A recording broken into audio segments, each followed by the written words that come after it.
The real estate market has grown in Uganda with many new infrastructure and construction projects being put in place. This has led to an increase in demand for both commercial and residential properties. Business Today interacts with someone who has got the vision to see this country transform through real estate business. Welcome. Welcome to the program. Thank you. Could you briefly introduce yourself? I'm called Alex Kamkama, the president of Accurate City Community. When we talk about Accurate City Community, I think we are talking about real estate business. Yes. So what is real estate in short? I could say the summary of that being the development on land. That means buildings and all other things that are developed on land. Would call it real estate. Okay. How come you introduced yourself as president of the Accurate City? How about that? How is it that you're the president? Yes. Those investors who bought properties here came up as a community and voted me as their president. This is something that takes place every year, and every year we elect someone to run different activities. Most important, to coordinate a team that ends up driving the activities of the city. Okay. How are you finding this business so far? Okay, the business of managing a community is a very interesting business. But the beauty is that all people who have invested here are serious investors. They have mobilized their resources and bought properties, and they have great attachment to their properties. They look after their properties very well. They want to make sure that their properties keep on increasing in value. So every aspect of what we want done here for purposes of increasing the value of their properties, they support. So it is not as a difficult task to manage or to lead that group, because all that would want achieved is possible. The fact that they are doing it for their own sake. Okay. How much capital can be required if one who is watching would like to also start up a real estate business? Yeah, it requires big amounts of money. But at the same time, depending on the formula you employ, if, for example, you come, many of you, you can mobilize the resources, you buy the land, manage it to a level where you want to put it. So the amount of money can vary, but I think it is important to look at amounts that can buy you a minimum of 20 acres. And then you are able to build a good number of homes. Then you are able to break even. Okay. I've seen the houses, they are really beautiful. If someone would like to have one, how much can it go for? Or perhaps buy a plot of land? The homes here vary from 3-bedroom houses that go for 250 million. But there are also homes that go for a couple of billions. The plots go for average of 40 million to, again, to the highest level depending on the size. You're speaking of large amounts of money. Do you think our Ugandans here can really afford to buy that such? Yeah, there are many schemes where people are able to pay in installments. Okay. So really the amount of money is the total sum, but the process of paying could make it easier for many people. Yeah. Okay. How is this real estate business transforming the country in terms of development? How do you think it's going to transform the country in terms of development? This particular community is a little bit special because it is a community of very many people. Of about how many people? As of now, we are talking of families, 250 families that are already living here. ultimately there will be 3,000, but the 250 families that are living here are already enjoying this environment because it has different aspects. We have commercial facilities, we have recreational amenities, but we are going to another level where we want to turn our homes into money generating units. Oh, could you explain that more? Okay, we have come up with a concept that is well known elsewhere in the world, what we call ecotourism, and homes are turned into kind of accommodation for tourists. So we are lucky that our location favors us. We are right in the middle of the, as we are coming from the airport to the capital city, we are right in the center of that route. So it is very easy for people to come from the airport, turn off the superhighway to our place. And then when these guests come and live with us in our homes, they are able to get good services at affordable rate.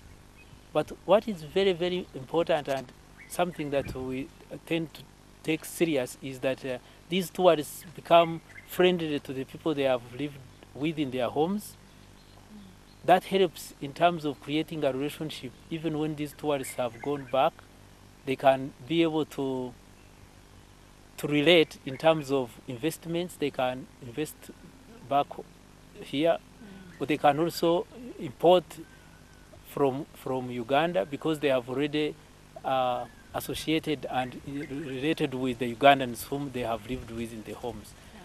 This helps us in the form of raising money. A lot of us bought these homes on mortgage, so we are looking for resources to pay our mortgages. At the same time, a lot of people are intending to improve on their homes. They built them in piecemeal. So once they get monies from these guests, they are able to improve on their homes. Okay. Has it started working so far? Has that system started working so far? If so, how is the feedback?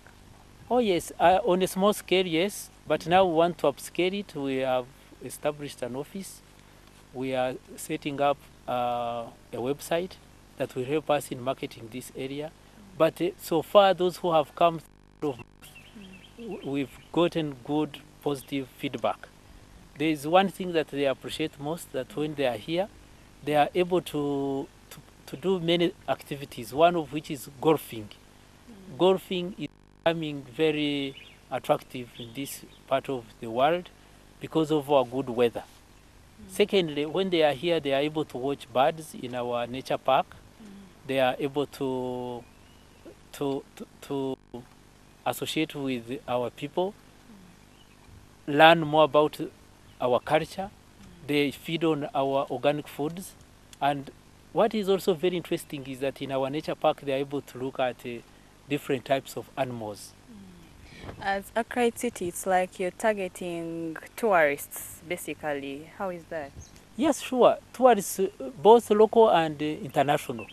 I'll share with you this. When there is a conference that is for example, district officials coming from Arua, Chisoro, Mbarara, everywhere, many times we get some of those officials staying in the homes of their friends, or those same friends connect the other officials to live in our homes. That is now for local tourists. But for foreign tourists, we've been able to get those who come for long stay. They are doing research. They've come for a week or so.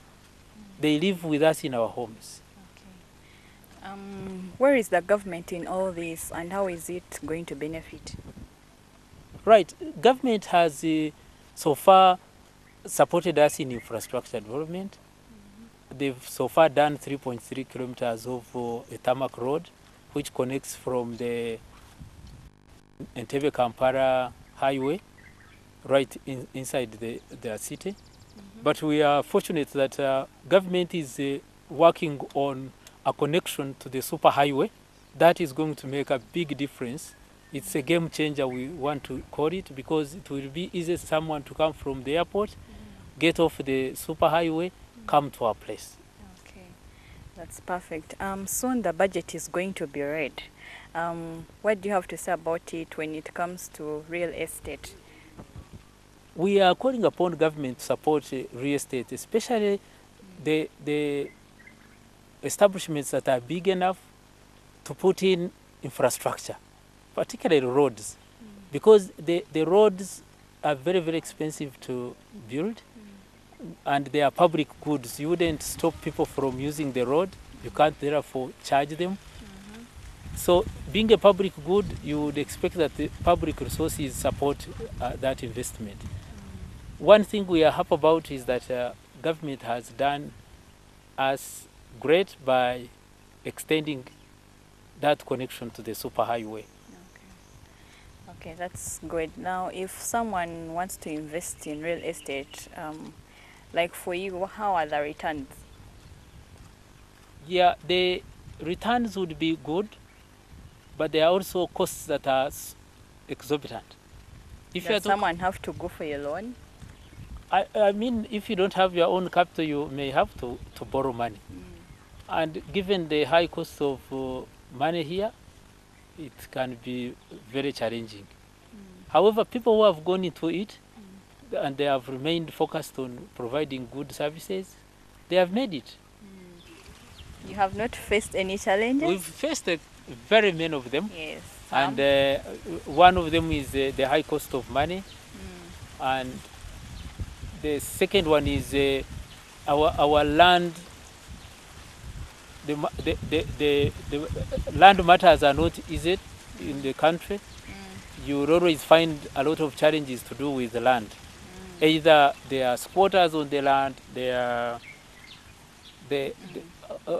getting the title processed at the district level can take a while.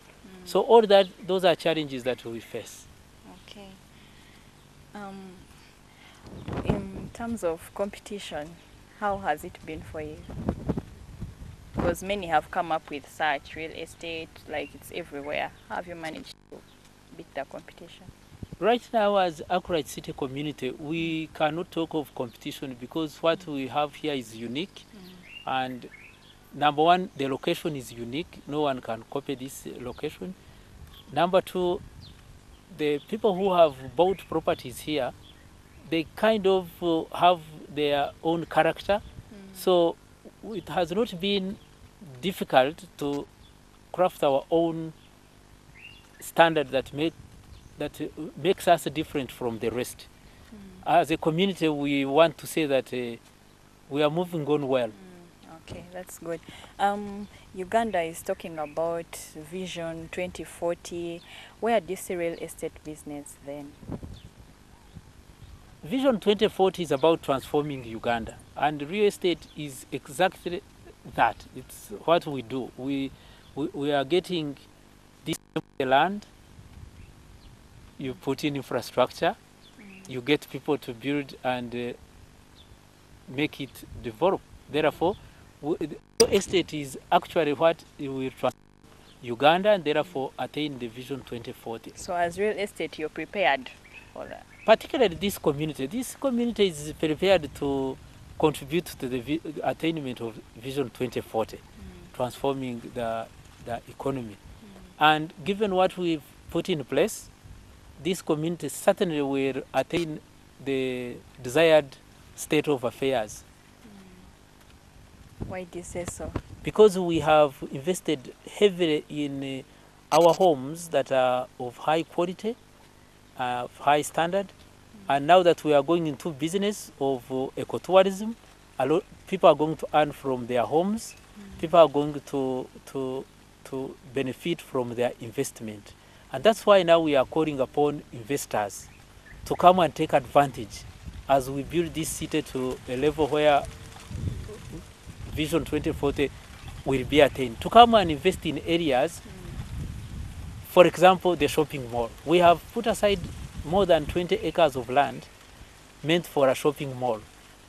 at this shopping mall, we expect a complex and to find many activities that will support our ecotourism business. Like you would find entertainment facilities, you would find shopping facilities, all these that you have seen in modern shopping environments. And you remember, we have put aside such a big piece of land for that. Secondly, we are inviting people to invest in a children's park, the children's park. We have many children who live here and they must enjoy this environment. Okay, now with all this infrastructure that you're talking about, is that why you call it a city in itself? Oh yes, even by definition, a city is a large town, and a town is a place with many streets, and you must have seen how many streets we have, how big our place is. We call it a city of services. We are aiming at making this city a city of services, particularly driven by ICT and a business of ecotourism, where people will come and enjoy here, learn more about Uganda, stay with us, but of course they are paying money, and our people are being, they prepare themselves for the Vision 2040 targets. Okay. Where do you see this business going in the next 3 to 5 years? As a community, we are moving very well. We are looking at a population. The number of homes that will be occupied in 5 years, we are looking at minimum of 700, which is a good population for many businesses to take advantage of. Like I've already told you about the shopping mall, children's park. Those require a certain minimum number of people for them to take advantage of numbers. Mr. Alex, this is a private sector initiative, the real estate we are talking about. How has it tried to fit in government issues? Yes, thank you. While we are private, but the goods and services that we provide support the public. I mean, if I'm talking about the shopping mall, we want invested here, the schools we want put here, the recreational grounds, the public will still come in and enjoy. And when it comes to government, they will benefit in that. You remember, government is supposed, for example, to help its nationals get jobs. So when we are building hospitals, building hotels, we are providing employment to the people. That means we are doing a service to the nation. When we are working on our roads, we are doing this as a public good. So we are private, yes, but what we provide are services that serve society. And as the government benefits through the taxes that we pay, both by the individuals, but also by the companies that operate from here. Okay. When it comes to environment, for example, remember, environment is one of the greatest public good. That you plant trees, but the carbon dioxide that the trees take on, or the oxygen that the trees give out, will be consumed by everybody. So while we are private and we plant these trees, we know that everyone else is going to enjoy from the advantages that trees give us. Okay. That is well said. Now, if someone wanted to venture in such a business, what would you tell them? Risk and take a risk and go into it if you expect the profits, but also be ready to suffer the consequences of the challenges they are in. I certainly encourage as many people to come into this, particularly if they are going to build organized settlements. Because as Ugandans, we have a duty to love our country, to create orderly development, so that we do not have to keep on crying for those developed countries when we can do it back home. So the more people come into this, the better for our country. Okay. Just like you've heard it from Mr. Alex Kamkama, one can always venture in the real estate business because it is profitable enough.